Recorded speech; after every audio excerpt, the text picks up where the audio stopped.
안녕하세요. 닥터 파이낸스 김영환 교수입니다. 오늘은요, 영화 인사이드 아웃 2에 대해서 영화 감상평을 좀 같이 공유를 할까 합니다. 제목은 불안이의 폭주, anxiety. 그게 바로 한국의 현실이다 하는 건데요. 무슨 뜻이냐? 사실 우리나라가 지금 인구가 폭감을 하고 소멸하고 있지 않습니까?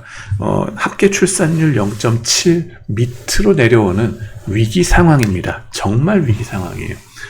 근데 그거에 대해서 어떤 분들은 이게 AI라든가 노동력이 필요 없어지는 상황에 미리미리 알아서 우리 나라 사람들이 자동적으로 적응하는 거 아니겠냐?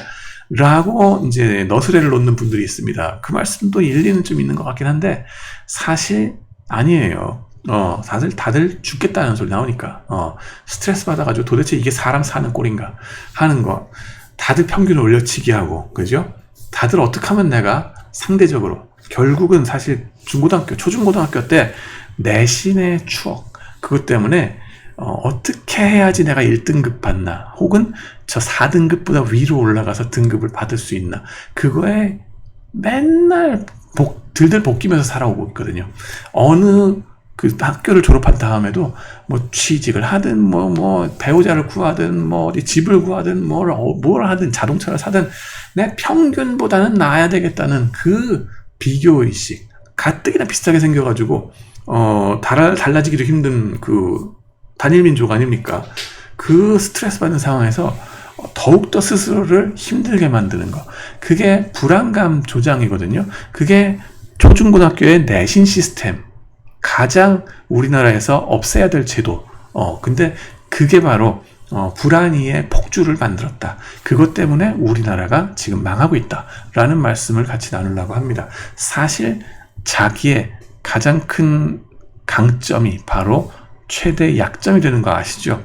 예, 우리나라가 지난 70년 동안 엄청난 한강의 기적으로 잿더미에서 출발해가지고 이탈리아에 맞먹는 선진국이 지금 됐어요. 70년 동안에. 남들은 200년, 300년 걸리는 거. 그죠? 그걸 70년 동안에 해냈어요. 기적적인 위대한 나라 아니냐라고 생각하시는데, 그죠? 좋습니다. 근데 그래 놓고서 왜 지금 다시 또 망해가느냐, 소멸해 가느냐? 이유는 뭘까? 이유는 먼데 있지 않겠죠? 우리의 가장 큰 성공 방식, 그 추동력. 그것이 바로 우리를 망하게 만드는 방법이 아니었을까? 우리의 가장 큰 강점이 최대의 약점이 된 거 아닐까? 네, 그렇게 생각해 보시면은 뭐가 우리를 그렇게 최대의 강점이었는가 우리한테? 불안감. 우리는 항상 불안했어요. 뭡니까? 또다시 식민지가 될까봐. 일본한테 식민지로 먹혔으니까 죽었다 깨어나도 우리는 일본한테 지면 안 돼. 축구에서, 그죠? 다른 모든 축구전은 져도 되는데, 일본한테는 지면 안 돼. 그 불안감. 그리고, 뭐예요? 뭐를 만들어도, 일본보다는 잘 만들어야지. 근데 하필이면 일본이 전 세계 최고로 잘 만들어. 반도체를 만들든 못 만들든, 일본보다 잘하는 게 전 세계 최고가 되는 방법이었어요. 불안감. 이기기 힘든 상대, 저 상대를 어떻게 해서 이길 수 있을까? 그 불안감이 우리를 위대하게 만들었어요. 그죠? 또 어떤 불안감이 있었어요? 저기 빨갱이들한테 우리가 뭐 공산 안 해가지고 우리나라가 또 왜요? 아니 이거 좌우 싸우지 마시고 북한한테, 그죠? 또 우리가 북한한테 당해가지고 체제 경쟁에서 질까봐, 그죠?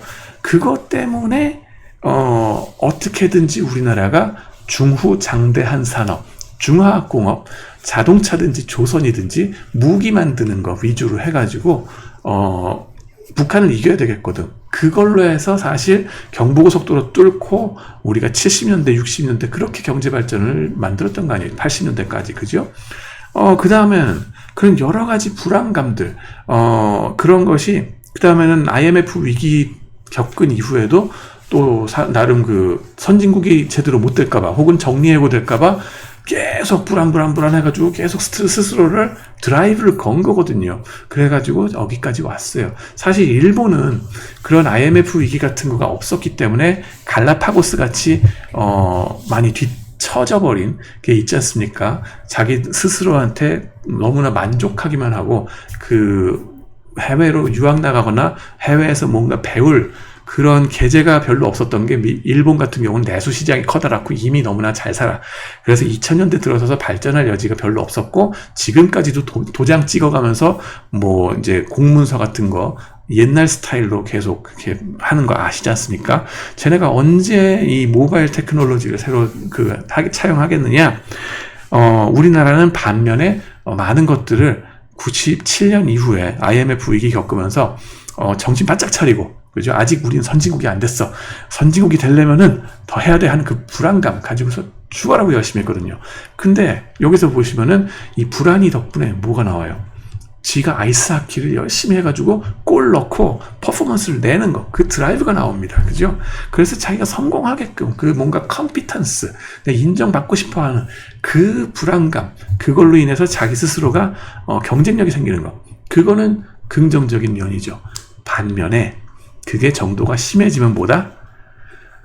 자기 파괴적으로 된다. 과유불급이 된다. 말하자면 우리나라가 그런 뭐라 그러죠? 이 패닉 상황이죠. 정신적으로 그 라일리가 갑자기 이러고서 막 멈추잖아요. 그 상황이 있는 거 아닐까? 공황장애. 나라 전체가 지금 공황장애에 걸린 거 아닐까? 라고 생각하시면 될 것 같습니다. 그래서 이 공황장애, 나라 전체가 걸린 공황장애를 어떻게 극복할까라는 거를 좀 같이 생각해 보셔야 될 때 아닐까요? 네, 그래서 그런 점에 있어서 이 영화를 반드시 보셨으면 좋겠다라고 저는 강력히 추천을 드립니다. 여러 가지 이제 저는 디테일한 점에 있어서 참 이 영화 천재적으로 잘 만들었다라고 생각하는데, 그거는 제 블로그 나중에 쓴 거 보시면 되겠고요. 거기서 이제 한 가지는 이게 미네소타 출신이잖아요, 라일리가. 근데 미네소타가 왜 그 천재적이라고 제 얘기를 하나 하면은, 이 영화가 미네소타가 차일드 사이콜로지라고 그러죠. 차일드 사이콜로지, 이 뭐냐면 발달 심리학 부문에 있어서 전 세계 랭킹 1등입니다. US News and World Report 그거 한번 열어보세요. 그러시면은 아동 이 심리학, 발달 심리학 그쪽에 있어서 항상 넘버 원을 차지하는 거는 미네소타고요. 못해도 탑5 안에 항상 들어가요. 그렇기 때문에 미네소타 출신으로 시작한 것 자체가 웃긴다, 이런 거 정말 잘 잡았다. 그 다음에는 또 뭐냐면은 이번에 2탄에서는 이 라일리가 샌프란시스코에서 이제 아이스하키 팀에 들어갔잖아요. 근데 거기에서 아이스하키 팀에서 고등부의 선배 선수한테, 그죠, 주장한테 인정받고 싶은데 주장이 말하기를 너 어디서 왔다고? 미시간? 라고 물어본단 말이에요. 근데 그 순간에 얘가 미네소타를 미시간으로 헷갈리는 거, 그거 자체도 정말 정확한 깨알같은 디테일이다라고 보시면 돼요. 많은 미국 사람들이 미시간과 미네소타를 헷갈립니다. 미네소타는 사실 발음이 비슷한 게 M으로 시작하는 거 미시간만 있는 거 아니거든요. 미시시피도 있고 저쪽에 미주리도 있고 저 남쪽에 가면은 있는데 그쪽하고는 안 헷갈려요. 하다못해 미네소타에서 미시시피 강이 발원을 합니다. 저 북쪽 끝에 캐나다 접경지대. 근데 그럼에도 불구하고 미네소타하고 미시시피는 안 헷갈려요. 반면에 미네소타하고 미시간을 헷갈립니다. 왜? 그 두 주가 저 북쪽에 꽁꽁 얼어붙게 추운 곳이거든요. 그래서 이제 컬처도 좀 비슷한 게 있고, 그게 헷갈리는 거. 그 다음에는 그거에 대해서 미시간이 아니라 미네소타예요 라고 반발을 하지 않고서 이러고서 약간 좀 충청도, 우리로 치면은 약간 말이 느리면서 충청도 스타일로 이렇게 넘어가는 거, 또 미네소타 사람스러운 부분입니다. 왜냐하면은 미네소타 사람은 스칸디네비아 쪽에서 왔거든요. 그렇기 때문에 스칸디네비안 컬처가 바이킹 컬처 쪽이에요. 그래가지고 너무 튀려고 들지 마라. 집단의 뭔가 리더나 이런 집단이 어떤 쪽으로 나간다 그랬을 때는 거역하지 말고 그냥 따라가. 니 잘난 척 하지 마. 라는 게 이쪽 컬처예요. 그렇기 때문에 굳이 나서서 내가 미시간 출신 아니고 미네소타 출신이야 라고 빡빡 우기지 않는 게 사실 미네소타스러운 행동이다 라는 게 정말 디테일한 게 정말 잘 나옵니다. 그리고 그 다음에는 이제 앵자이티, 그 얘기를 다시 돌아가 봐야 되겠죠. 그죠? 이제 여기에서 불안감, 앵자이티, 일부에서 소심이라는 게 좀 나오는데 같이 가는 거 아니냐, 두 캐릭터가 친한 것 같은데.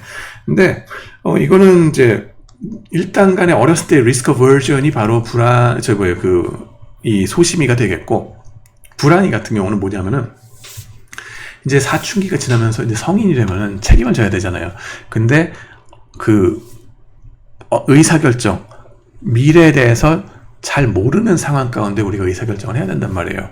불확실성 하에 의사결정을 하는데 두 가지가 필요합니다. 우리가 첫 번째는 미래에 닥칠 가능성에 대한 경우의 수가 뭔지를 좀 따져보는 거가 좀 필요하고요. 두 번째로는 근거 없는 자신감이 필요합니다. 첫 번째 이제 상극인 것 같잖아요. 근데 들어보세요. 첫 번째 미래에 닥칠 가능성에 대한 거 따져보는 거, calculated risk taking이 필요한 거거든요. 그리고 여기 첫 번째 이 역할을 하는 게 바로 불안이의 역할이다 하는 거고요.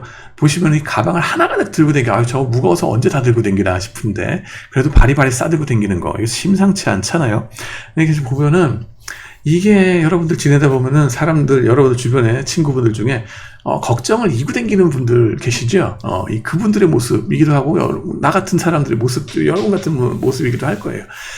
이러면서 불안이가 얘기를 합니다. 나는 미래를 계획하는 거야. 그래서 I plan for the future 라고 얘기하는데, 이 제스처 자체도 막 I plan for the future 여러 가지 보관들을 다 제시하는 게 나온다는 거잖아요. 그런 게 너무 재밌고요. 그 다음에는 문제는 성공하려면은 이런 부정적인 것들만 가지고 있는 게 중요한 게 아니라 긍정적인 자신감도 필요하거든요. 그게 제가 수업 시간에 가르치는 행동제무에서 말하는 근거 없는 자신감, overconfidence가 중요하다는 건데, 그 중요성, 그게 바로 이 주인공의 메이저 캐릭터 누구예요? 조이의 역할입니다. 조이. 근거 없는 자신감이 나중에 주도권을 쥐지 않습니까? 그게 성공하는 요인이다 하는 거예요. 그리고 불안이도 같이 감싸 안고 들어간다는 거. 그게 핵심이 되겠죠. 그 다음에 여기에 또 천재적인 장면, 명장면이라고 보는데, 여기 이제 불안이가 자기 조수들을 베개 요새라는 한 곳에 몰아놓고서 일을 시키고서 뭐 각 시나리오를 써서 프로젝션을 시키잖아요. 그죠? 보시면은 이 벽, 그죠? 큐비클 안에 이제 조수들이 막 일을 하는데 벽이 뭘로 돼 있어요? 카드입니다. 트럼프 카드 갖고서. 왜? 이게 천재적이라고 저는 생각하는데, 뭐냐면은 카드놀이 할 때 여러분 어렸을 때 원카드 같은 거 했을 거 아니에요. 어렸을 때 경험상 상대방의 패를 생각해보고 내 패를 생각해보고 온갖 거 다 꾸며보는 게 머릿속 짱구 굴리게 만드는 경험이 카드놀이를 통해서 나오지 않습니까? 우리는 화투겠죠. 그죠? 그런 걸 통해서 여러 가지 경우의 수를 생각해보게 되는 계기가 됐을 거니까, 그걸 갖고서 캐릭터를 만든 것, 그러니까 저 시츄에이션을 만든 건 너무 천재적이다 하는 걸 좀 느끼게 됐었습니다. 그 다음에는 불안이가 어떤 그 영향을 미치는가, 긍정적인 역할이 있다. 그죠? 아까도 말씀드렸지만은, 그 불안감 덕분에 내가 스스로를 드라이브 해가지고 나의 컴피턴스를 올리는 거죠. 그렇게 해서 실적을 올리게 되고, 그렇긴 한데, 부정적인 건 뭐예요? 과유불급. 그죠? 과유불급. 지나치면 모자란만 못하다. 그 상황까지 여기 나옵니다. 온갖 시나리오에 시달리는 거죠. 그러면서 내 자신에 대한 그 self-perception, self-esteem, 나는 좋은 사람이야 라는 그 self-esteem, 그거를 없애버리고 나는 부족한 사람이야 라고 스스로를 자꾸 폄하하게 만드는 거. 절대 안 됩니다. 그게 지금 우리나라의 내신 시스템으로 많은 청소년들부터 시작해서 전 국민을 내신 시스템으로 망가뜨렸기 때문에 이 나라가 이 모양 이 꼴이 됐고 지금 소멸하고 있다라는 거를 말씀드리고 싶습니다.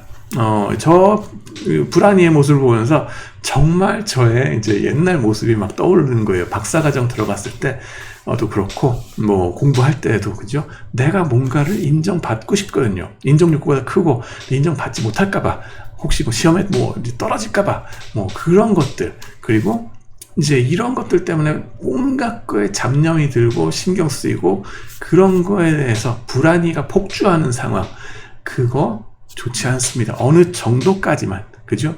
만사 중용이 제일이다 했던 게 공자님 가르침이잖아요. 중용까지만, 그죠? 그거를 적당한 선에서 딱 멈추게 해주는 게 필요한데, 지금 우리는 그 브레이킹 시스템이 망가졌습니다. 폭주를 하는 거예요. 불안감으로써. 그래서 지금 우리나라 사람들이 자존감, 수업이니 뭐니 하는 그런 책들 일부러 더 많이 읽게 되고 그러잖아요. 이런 문제가 있기 때문에 나온 거다라고 보시면 되고, 자기의 자존감을 다시 제대로 세워주는 그런 일들이 앞으로 많이 필요하겠다라는 거고요. 이런 점에 있어서 또 많이 여러분들 이 영화를 꼭 한번 보시기를 강력히 추천하면서, 시간이 다 됐기 때문에 멈추도록 하겠습니다. 더 자세한 거는 제 블로그에 올려놓도록 할 테니까 한번 읽어보세요. 감사합니다.